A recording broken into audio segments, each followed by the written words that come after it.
Selamat sore teman-teman semua, teman-teman pemerhati seni, teman-teman pecinta seni, teman-teman pekerja seni.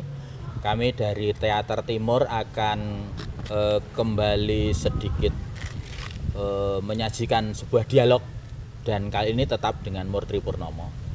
Jangan kaget kalau format kita agak berganti-ganti. Kita sedang mencari format yang tepat gitu ya. Ya, kali ini saya bersama dengan Pak Karyono. Kita akan kembali membahas tentang Pak Murtry Purnomo.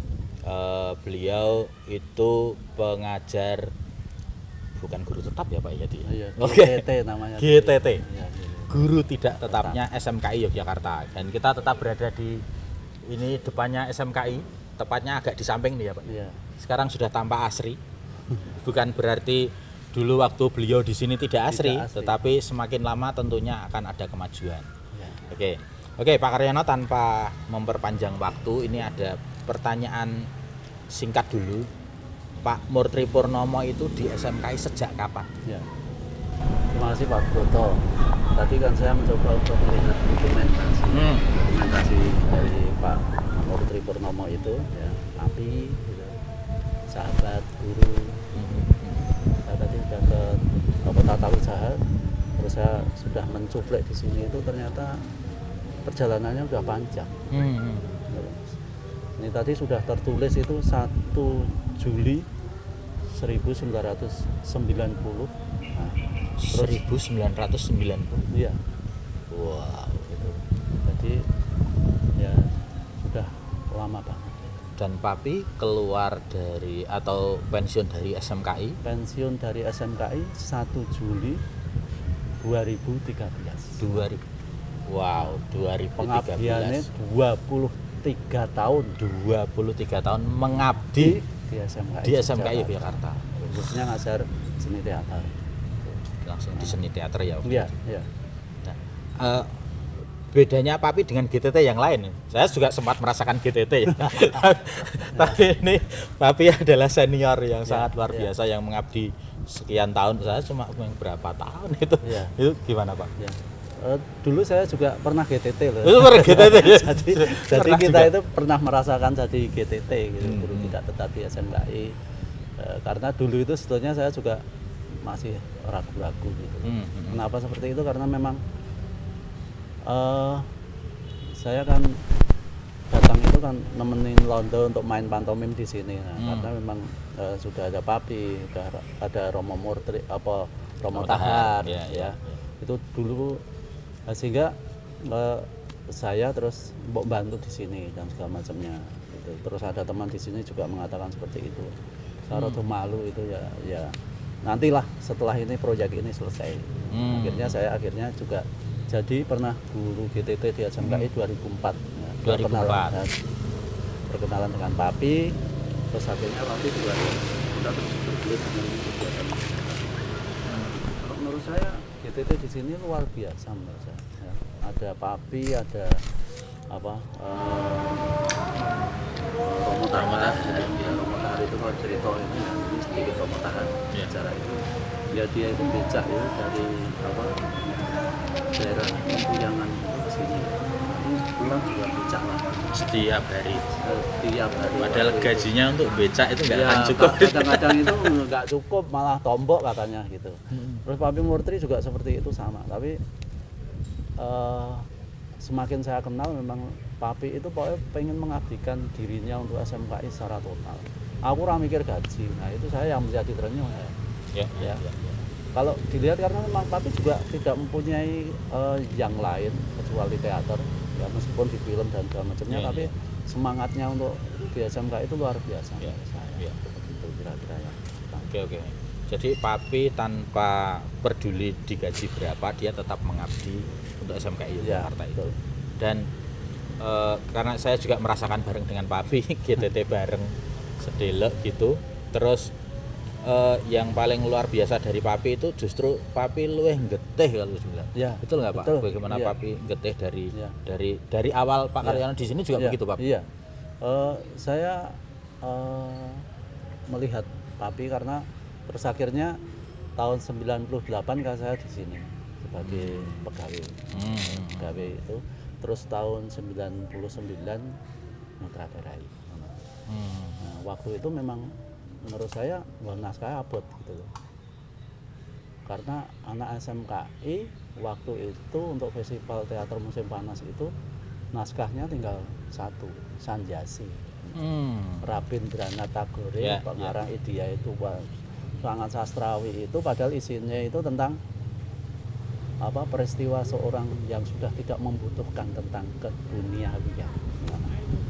Ya, Wah, saya kosong ngeblank ya, biar meneh saya cuma mikir apa ya itu Tuhan. Naskah ya cuma itu.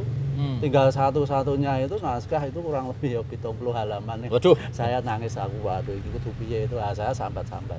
Piye gitu piye? Mesti kowe iso.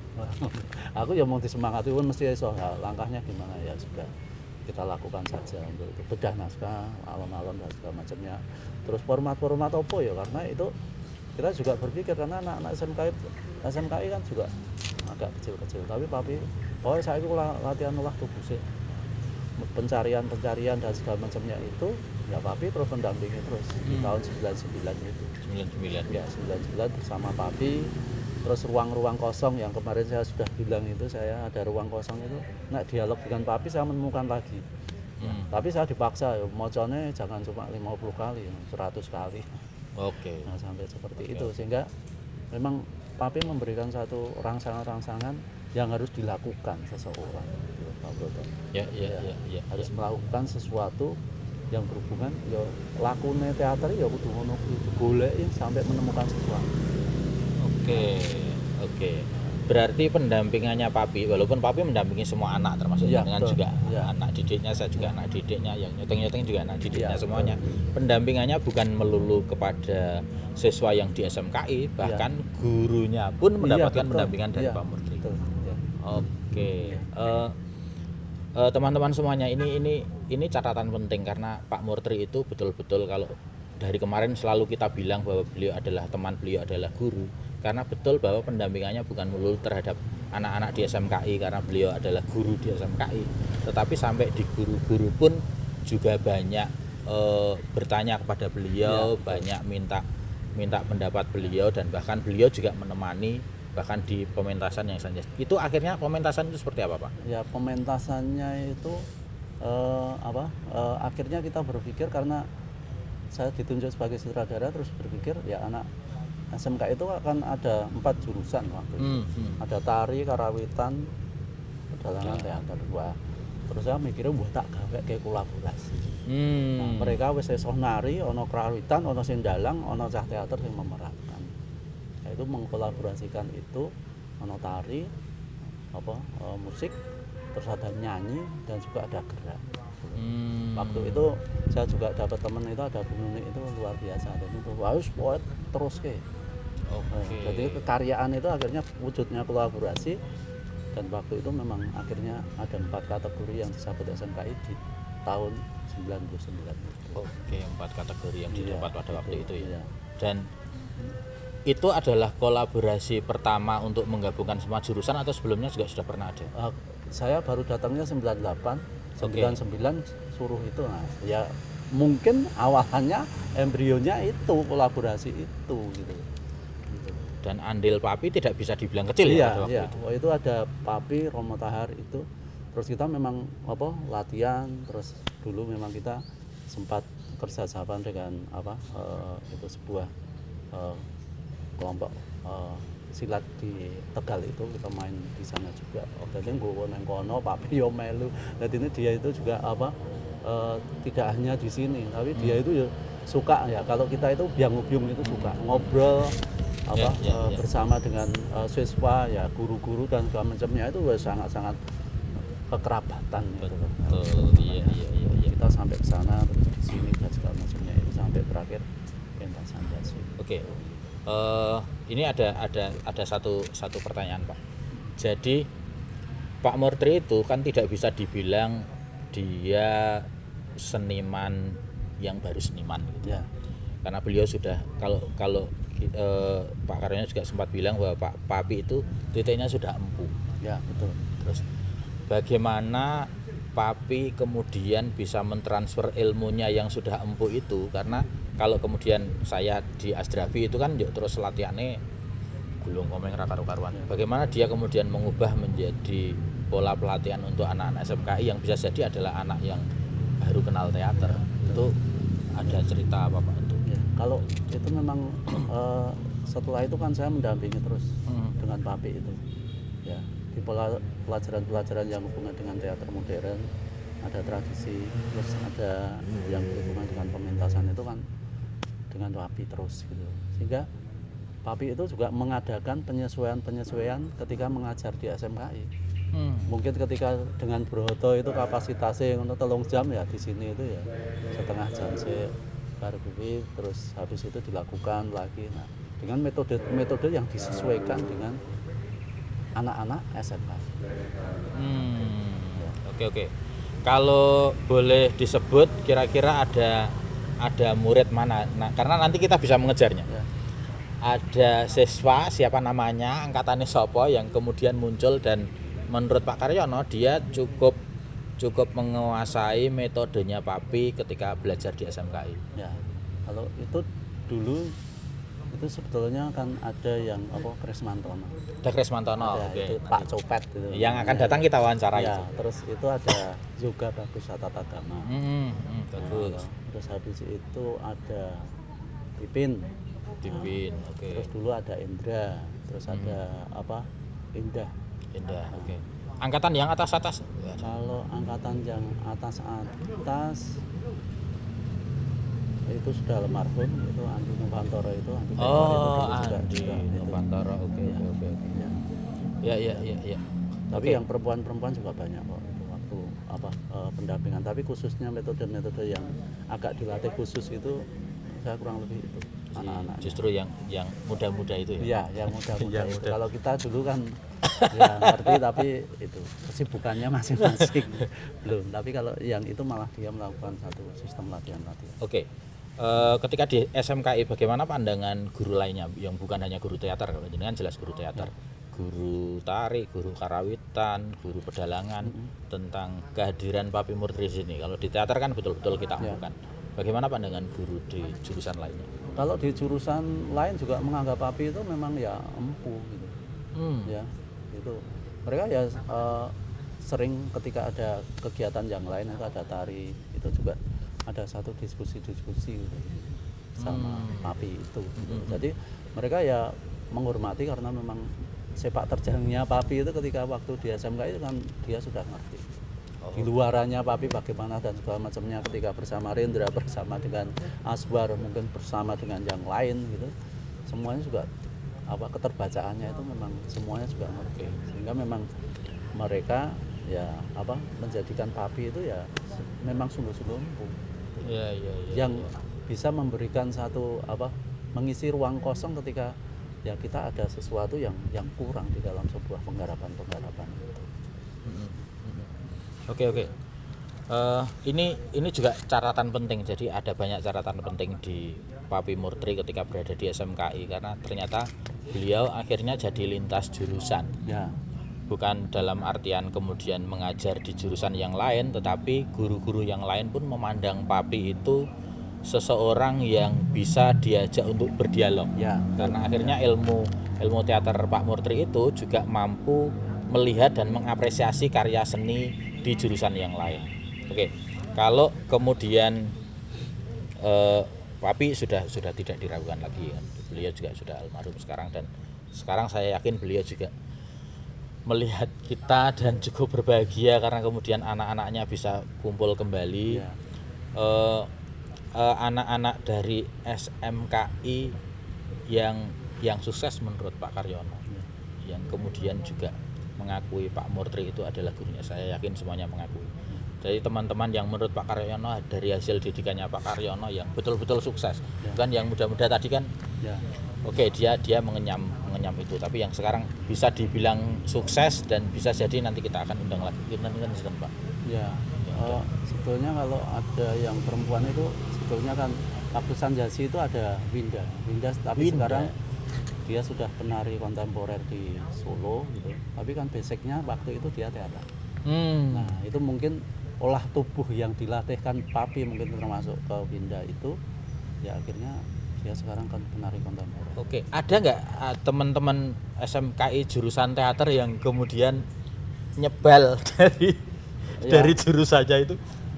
Ada banyak juga. Banyak ya? Iya. Ya. Dia jurusan apa saja Pak yang Ada kemudian? ya sekarang kalau yang lebih banyak kan media rekam ya. Ada juga yang ke ya media rekam, broadcast dan segala macamnya itu. Tapi yang teater juga ada. Yang teater juga banyak. Tapi ada yang tari juga ada. Yang kemudian lari ke tari. Ya. Tetapi ini menarik juga karena salah satu pelajaran dari Papi bahwa teater itu melingkupi semua jurusan. Ya. Kalau di teater ada olah tubuh, maka itu dikembangkan bisa jadi tari. Ya, betul.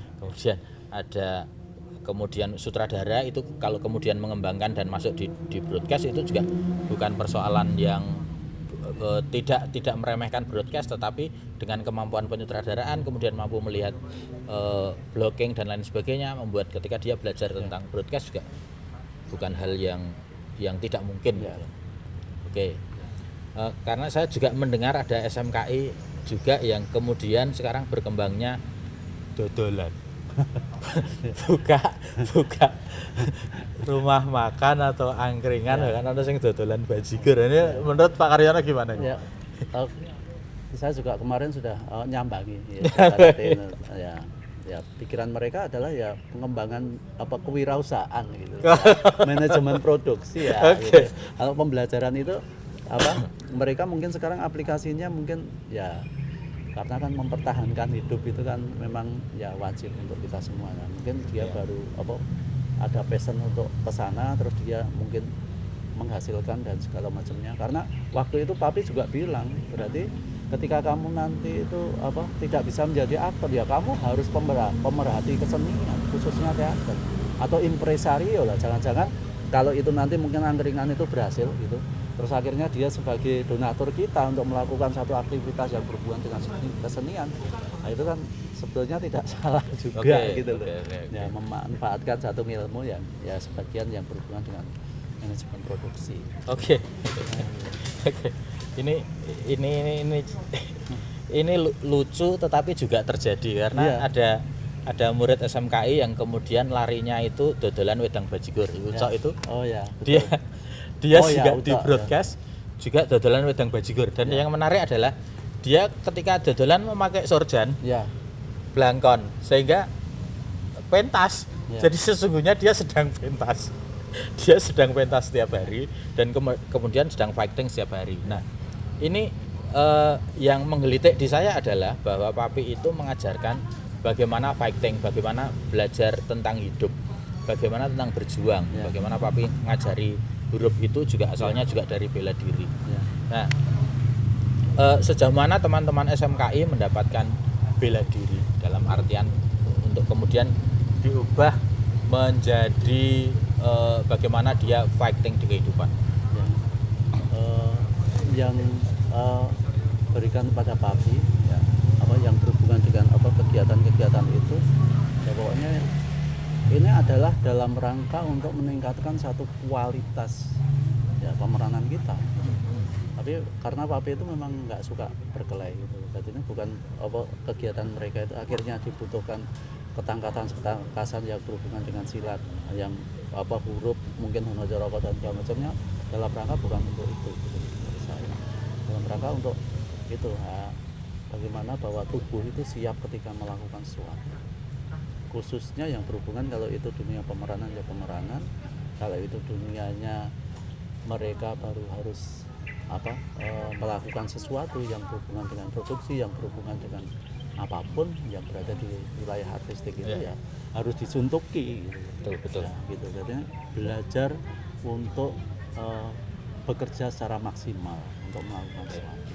Ya, karena kalau yang saya tahu empu Papi disebut sebagai empu itu kemampuannya banyak. Salah satunya kenapa saya tanya tentang bela diri karena Papi bisa samurai. Yang saya tahu Papi bisa samurai dan titiknya beliau bukan hanya pelaku yang bisa melakukan itu, tetapi juga dia bisa menjadi guru. Karena kalau nggak salah saya pernah dengar cerita, mungkin Pak Karyono nanti kalau salah direvisi. Ya. Jadi kalau beliau kan rutin latihan tubuhnya, entah itu dengan samurainya, entah itu dengan tongkatnya gitu. Suatu saat katanya ke Sendang Kasihan, yuk dicegat uang, Ya. yuk terus kemudian uang itu diduduk sama Pak Piyi. Dengar cerita itu? Ya, saya dengar juga itu pas di jembatan itu terus dicegat orang ya terus akhirnya tapi ibaratnya itu ngalah, tapi karena orang itu memaksa ya akhirnya diduduk itu sama itu. Ya, jadi teman-teman boleh dibilang Papi kalau di dunia Brahma Kumbara itu sudah pendekar. Sudah sangat luar biasa karena kisah ini sering diceritakan kepada anak-anaknya, kepada temannya, dan konon katanya orang itu ditubruk kakinya dan akhirnya memang dia sakit dan kakinya nggak bisa disembuhkan. Tetapi justru orang kampung berterima kasih kepada Papi karena dia sering membuat onar dan mengganggu masyarakat sekitar. Oke, Pak Karyono, mungkin ini semakin hiruk pikuk ini nanti dialog kita jadi melambiar kemana-mana dan terganggu suasana. Oke, terima kasih atas waktunya. Dan nama-nama tadi yang disebut siap-siap saja, ada Kresmantono, ada siapa tadi lagi, Pipin, Itu ada sebetulnya yang Bagus. angkatan lebih tua itu ada Uco, terus ada Rianto, Oke. terus ada siapa si yang temennya Rianto itu Eko. Nah, Eko Rianto, terus hati-hati nanti kamu ada ya. yang berhubungan dengan Sio Peking. Dulu ada Eko Nuryanto, Oh, Eko Nuryono. ya Nuryono. Oke, Eko Nuryono itu Banyak. sudah Ya. di pusat itu, Pak. Ya. Oke, nanti siap-siap aja. Yang paling penting mungkin Rianto dan Eko, karena nanti berikutnya Anda yang harus duduk di sini dan nanti diwawancarai Ya. bagaimana Anda berlatih dengan Papi Motri waktu itu. Oke, terima kasih Pak Karyono. Ya. Terima kasih teman-teman pemerhati seni, sahabat budaya, sahabat seni, atau apapun yang berkecimpung di bidang seni. Teater Timur akan kembali lagi bersama kita semuanya di sini untuk dialog, dan kali ini dengan Pak Murtri masih cukup panjang. Ada banyak orang yang kemudian akan diwawancarai dan bercerita dengan Pak Murtri. Tetap di channelnya Teater Timur Yogyakarta.